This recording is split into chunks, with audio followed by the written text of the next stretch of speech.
In today's video, I'm going to teach you how to use Todoist for beginners. Whether you're embarking on a new productivity journey or just curious about organizing your daily life more effectively, this guide will take you through the simple steps to set up and use Todoist like a pro. We'll focus on setting up your account and getting you comfortable with the basic functionalities of this powerful tool. Let's start with accessing your Todoist account. Once you're logged in, you'll be redirected to your dashboard, where the real fun begins. This is your central hub, the place from which you can manage all your tasks and projects effortlessly.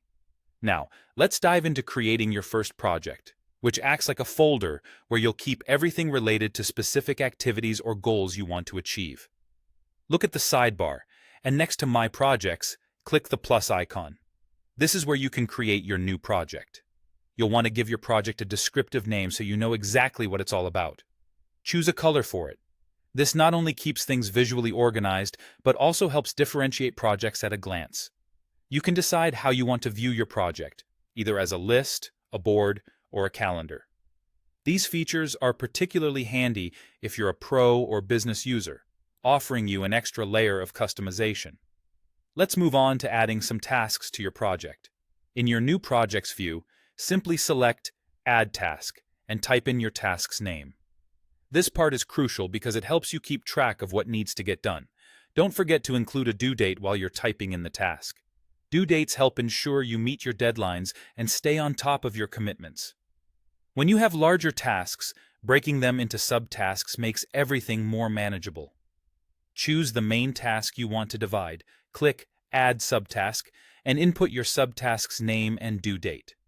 To keep your view clean, use the arrow next to your task to show or hide these subtasks as needed. Additionally, organizing tasks into sections can further streamline your workflow by grouping them logically. Just hover below your list of tasks and select Add Section to start creating these groupings.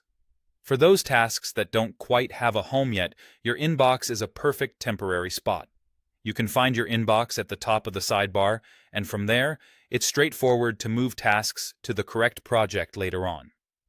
Todoist also provides great views for today and upcoming tasks, giving you a clear picture of what's immediately around the corner. As you complete tasks, marking them as done is simple. Just tick the circle next to them to check them off your list.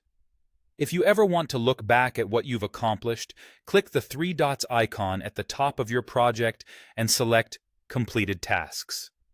And there you have it, a quick yet detailed rundown on how to set up and use Todoist effectively. Thanks for joining me today, and until next time, happy organizing.